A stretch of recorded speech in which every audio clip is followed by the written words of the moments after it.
오늘은 벡터의 실수배에 대해서 이야기해 보도록 하겠습니다. 우리가 이제 벡터의 기본적인 덧셈과 뺄셈을 정의를 했고요.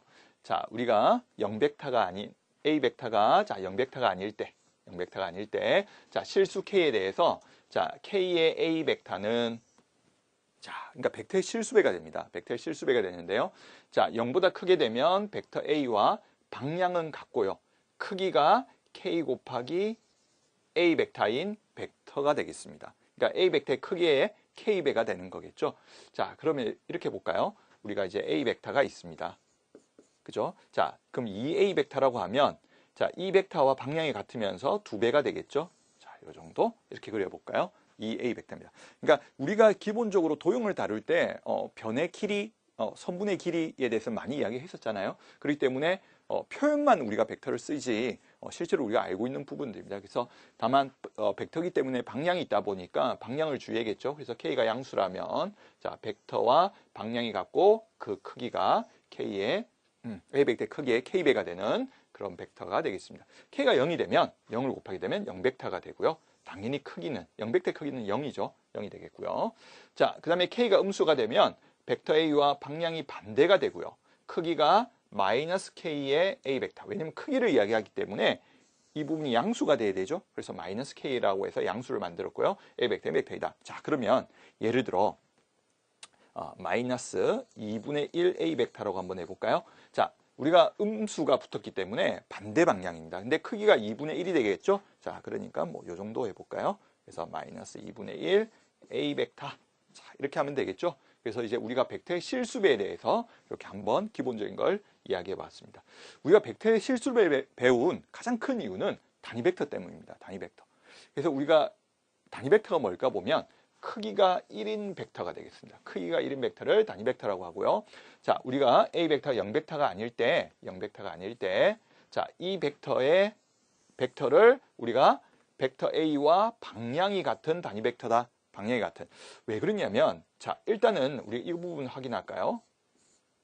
자, 이렇게 보시면, 여기를 K라고 보시면, 자, 어쨌든 양수겠죠? 양수니까 이 벡터와 방향이 같은 거는 이해하겠죠? 아까 K가 0보다 크면 같은 방향이라고 했습니다. 자, 그 다음에 단위 벡터라고 하면 한 가지 조건이 더 필요했죠? 크기가 1이어야 됐죠? 크기가 1이니까 우리가, 자, 여기서 크기를 확인해 볼까요? 자, 이 벡터의 크기. 자, 그러면 절대값이니까 이 값 자체도 스칼라. 그러니까 크기죠. 크기의 크기는 그대로 나오니까. 자, 이렇게 나올 거고요. 자, 이 벡터의 크기는 A 벡터의 크기. 이렇게 표현되겠죠? 그래서 1인 걸 확인했습니다. 아, 그러니까 우리가 지금 이 벡터를 단위 벡터를 이제 만들어 주려면 그 벡터의 크기로 나눠 주면 되겠습니다. 예를 들어 A 벡터의 크기가 3이라고 합니다. 그죠? 그러면 3분의 1 A 벡터가 되면 이 벡터가 단위 벡터가 됐는데 크기는 1이고 방향은 누구랑 같아요? A 벡터의 방향과 같은 단위 벡터가 된다는 사실입니다. 그래서 우리가 벡터를 다룰 때 단위 벡터를 많이 다루기 때문에 꼭 기억을 해주셔야 됩니다. 그죠? 자, 그다음 우리가 실수배에서는요, 벡터의 실수배에 대해서 이제 기본적 연산에 대한 약속이 있는데, 자, 우리가 보시면 이게 어차피 실수배의 연산이기 때문에 결합법칙이 성립합니다. 그러니까 A 벡터를 L배하고 그 다음에 K배하는 거랑, 자, 우리가 KL 실수배를 먼저 해주고 나중에 A 벡터는 예를 들어 이런 거죠. 자, A 벡터의 2배에다가 자, 3배를 하는 것과 3 곱하기 2라고 할까요? 모두 다 6A 벡터가 된다. 그죠? 그래서 결합법칙이 성립한다. 그 다음에 이제 분배법칙에 의해서 보면 자, 우리가 실수배도 분배가 됩니다. 그죠? 그래서 K의 A 벡터 더하기 L의 A 벡터가 되겠습니다. 그러니까 우리가 뭐 확인을 해보면 2 더하기 3의 자, A 벡터는 그죠? 물론 5A 벡터죠. 5A 벡터인데 분배를 해서 2A 벡터, 3A 벡터 표현이 가능하고요. 왜 이게 5A 벡터가 돼요? 라고 하면 벡터 A의 2배를 하고 3배를 했는데 같은 방향이죠. 그러면 그대로 연결이 되겠죠. 그래서 5배 이렇게 표현이 되면 되겠습니다. 자, 이런 분배 법칙도 된다.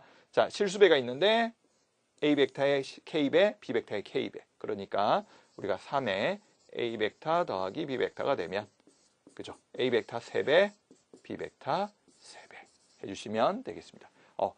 여기는 어렵지 않죠. 다만 하나만 기억해 주시면 됩니다. 우리가 그 단위 벡터라는 거, 단위 벡터의 의미, 크기가 1인 벡터를 단위 벡터라고 하는데 크기가 1인 게 중요한 게 아니라 우리가 어떤 벡터를 단위 벡터화 시킬 때가 있습니다. 그죠? 그럴 때는 그 벡터의 크기로 나눠주시면 크기는 1이 되고요. 그 벡터와 방향이 같은 벡터가 되겠습니다. 예, 벡터의 실수배는 여기까지 하도록 하겠습니다.